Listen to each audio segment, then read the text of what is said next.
Welcome, everybody. The league takes place on Easter as well. On Sunday, Bayern Munich travel to Bielefeld to play against Arminia. With me is, of course, Julian Nagelsmann. Hi, Julian. Please ask your questions now. Ja, Herr Nagelsmann, servus.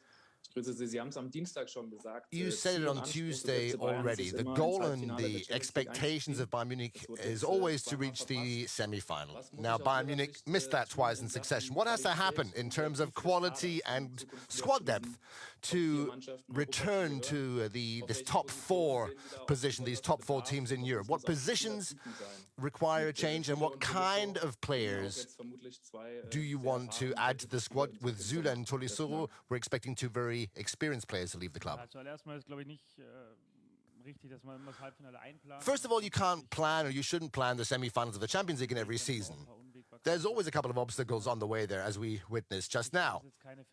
It's not that we're specifically planning on that, financially planning a semi-final every season, or a club shouldn't do that. But of course, it's our goal nonetheless. And that's what a big club expects. We're not the only ones, of course. I assume there are about 8 clubs in Europe who want to make it under the top 4 of Europe. So 4 teams never make it. Unfortunately, this season, we're one of those 4. Generally speaking, I'm not going to publicly speak about our squad plan for the future. That's a good question. Of course, we've got a couple things to fix. We have a squad that's been playing together for a long time. On the one hand, that's very good, because there's a lot of well-known processes. The characters know each other. The players know each other very well. The locker room works well. The togetherness is great. However, if you are very successful for a long period of time, it's important to change up things. If you ask anyone in the normal industry, in other industries, what happens when things don't go well is you bring a little bit of fresh air into a company. You change the personnel. Of course, financially, the pandemic has had an impact on us. We don't have the possibilities that we might need to go the really big steps forward. It's always a process. You can see that if you look at the past 2 years. We've changed certain things gradually. Then there are, of course, contract situations. We know, and you know, there are a couple of difficult situations, difficult contract talks with important players. That's not always easy. So I can't name one player. If you're planning a squad, it's always a mixture of certain things. If player A works, you might not have to hire or sign player B, but maybe you want to have player C or D. So there's lots of different elements that influence each other. Then you might have a player that you're interested in that can play 2 or 3 positions, so you might be able to sell someone else. So it's a complicated topic, and we're on it, but that's it. Like I said, I'm not going to publicly speak about our future squad plan, our squad structure. That's going to be internally, that's going to be kept internally in our offices, at least from my part. Ja, hallo in die Runde. Hallo, Herr Nagelsmann. Vielleicht zuallererst mal, wie schaut's denn mit dem Personal aus? Tell us about injured players. What's the situation for Sunday? And second question, you mentioned recently that the atmosphere wasn't quite as good, was a bit strange at the beginning of the year. How do you believe that the team's going to react to this setback in the next upcoming weeks? Lucas Hernandez and Kingsley Coman are both have minor injuries. I don't expect them to be able to join us in Bielefeld. Both have some muscle injuries. That's why we took Lucas off. His thigh had a cramp, and because I read about a lot of people writing that I shouldn't have taken out Lucas Hernandez. Now, he told me, he signaled that he had to stop playing, so we took him off, and I'm never going to complain about that. The same goes for Kingsley Coman. He has some muscle issues as well. With Lucas, we're a little more hopeful that he can play. With Kingsley, it's a little bit less, but we'll see about that tomorrow at midday when their treatment is over. We'll see if they can train tomorrow, and if they can, will decide then if they can fly to Bielefeld with us or not. Of course, we have a couple of other injured players that you know of. Niklas Süle is not on board yet. Corentin Tolisso isn't. Bunassar is back in training. He could be an alternative. We'll see about that. We'll see about the squad structure. How the team will handle this setback. Of course, we're all depressed. I think it's normal. The thing is, the bad thing is that you have to basically wait for a full year for a similar chance, and that's tough.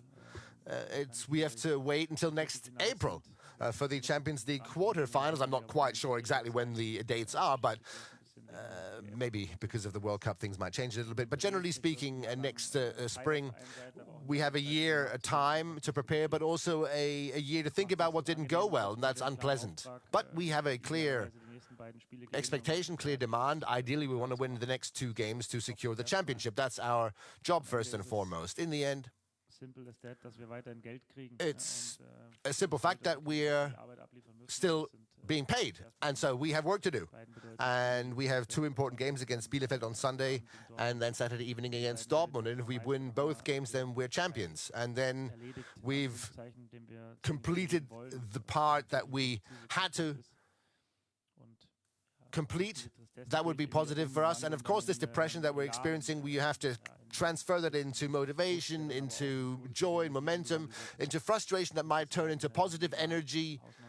There's no one recipe how to do that. You just have to deliver. Like I said, we're all still being paid, fortunately, even though we dropped out of the Champions League, and we have to do our job. And our job is to win the championship now. Dann Philipp Kessler bitte für Münchner Merkur und TZ.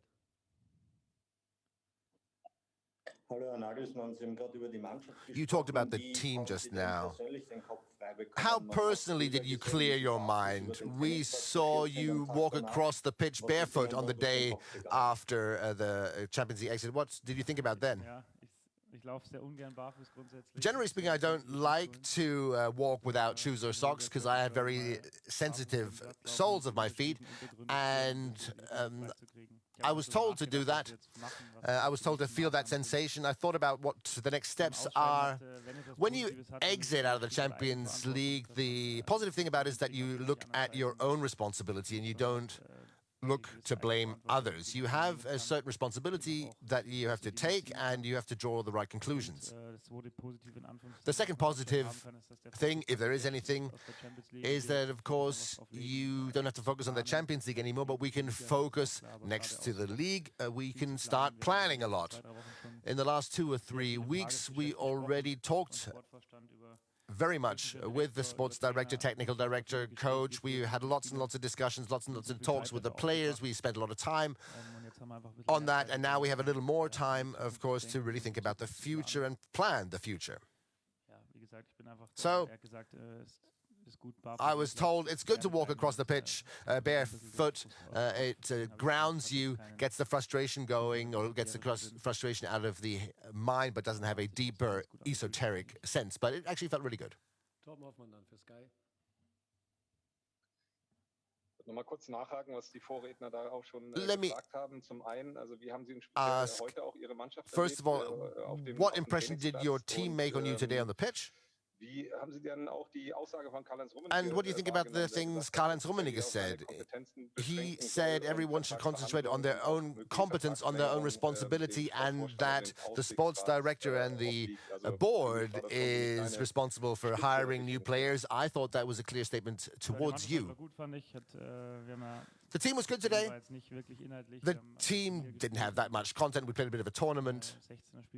We played with 16 players. We wanted to develop a little bit of joy, a little bit of fun on the pitch, and that's going to be the key in the next couple of weeks, to enjoy ourselves and not go so much about tactical content. We don't want to develop in the extreme in the next couple of weeks. We want to do well. We want to enjoy ourselves. That was good. I think the players are still frustrated. That's normal. But training was good nonetheless.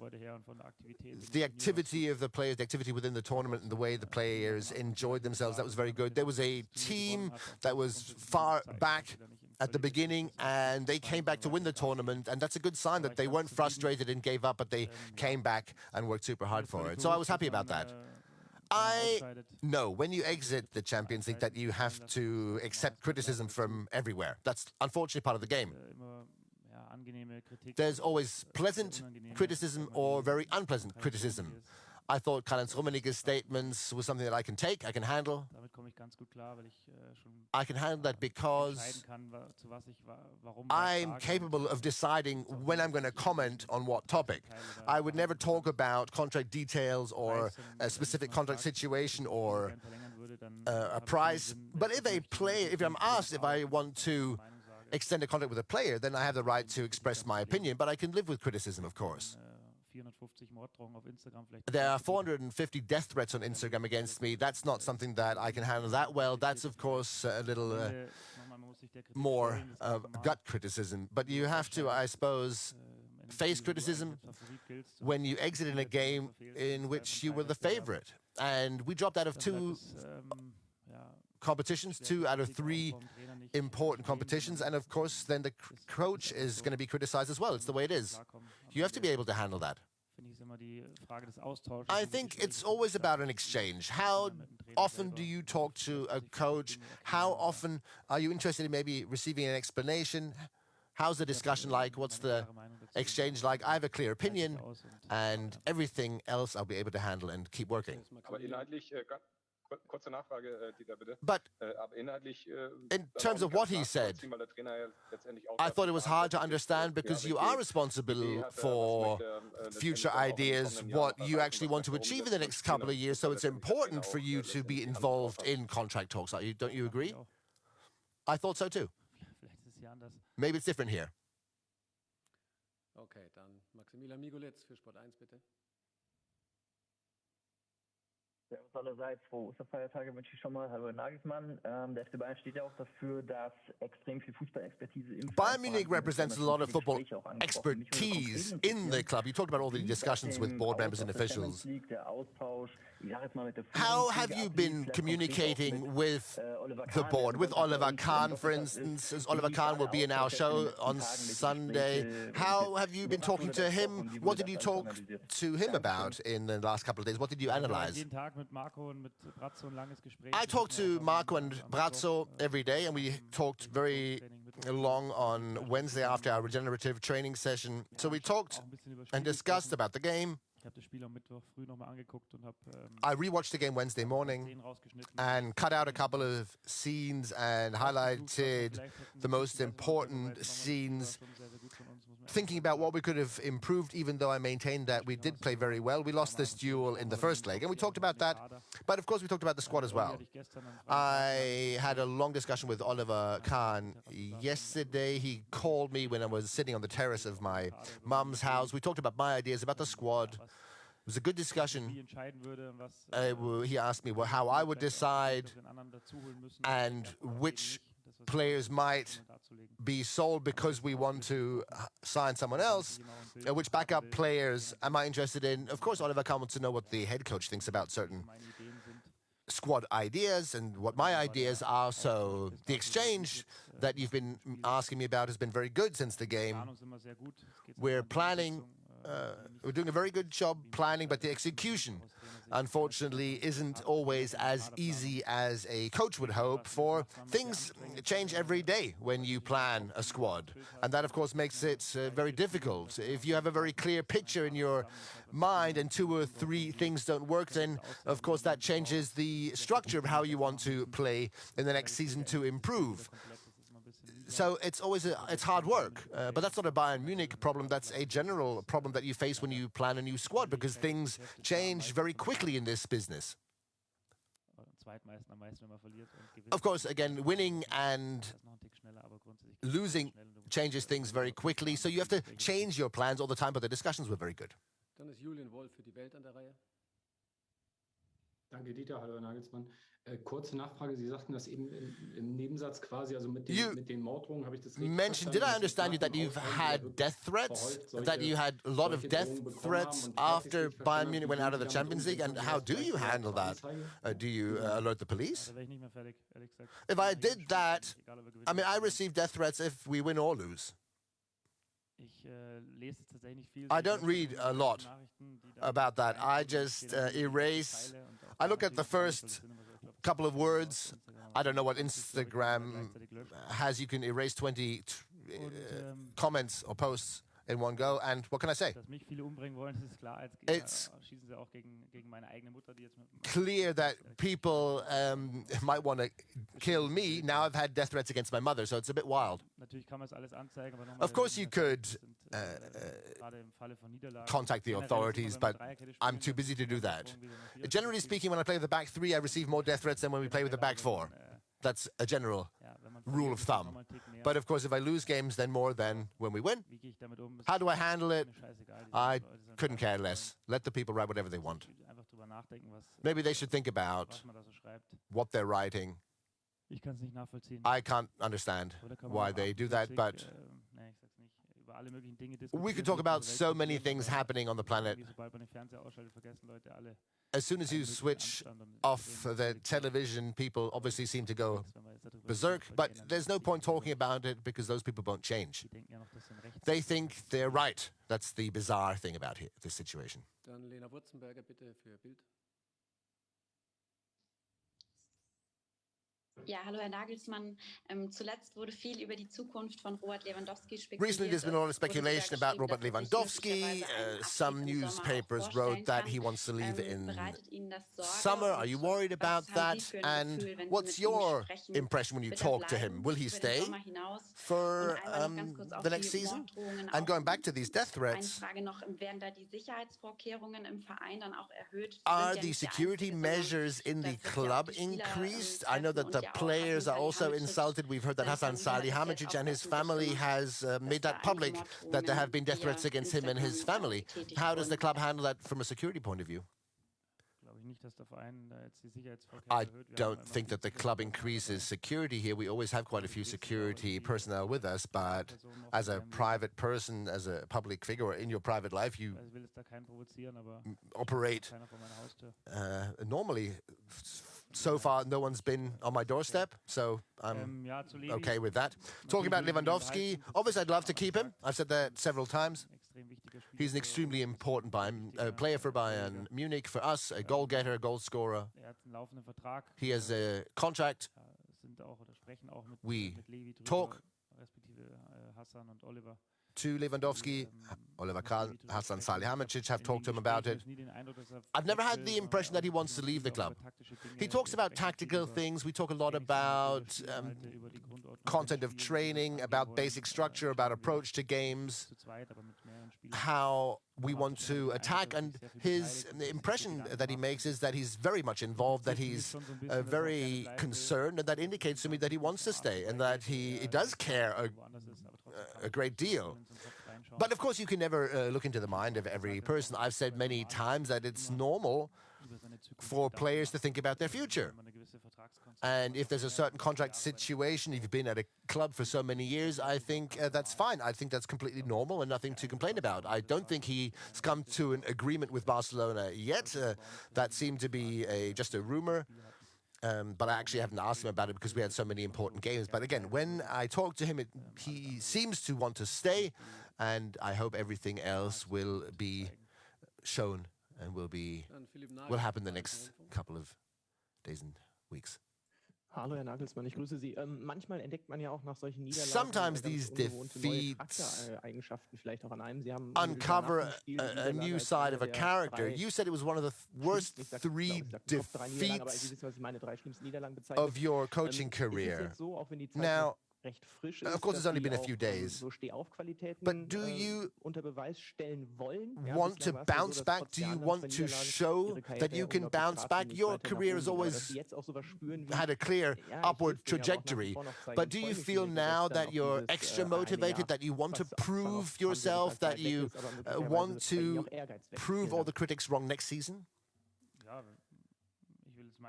Well, I want to win the championship now, ideally in the next 2 games. And then I'm going to plan a lot. And then I want to do better next season. I don't want to prove anything to anyone apart from myself. I don't feel the need to prove myself to anyone. If someone likes me, I want him to like me because I'm Julian Nagelsmann and not because I'm the coach of Bayern Munich. And so I don't have anything to prove. If someone doesn't like me, he doesn't like me.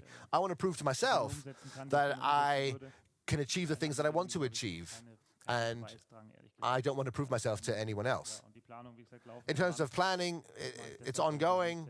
I plan ahead because I want to be more successful with the team next season than I was this season. So I'm thinking a lot about the future, about things.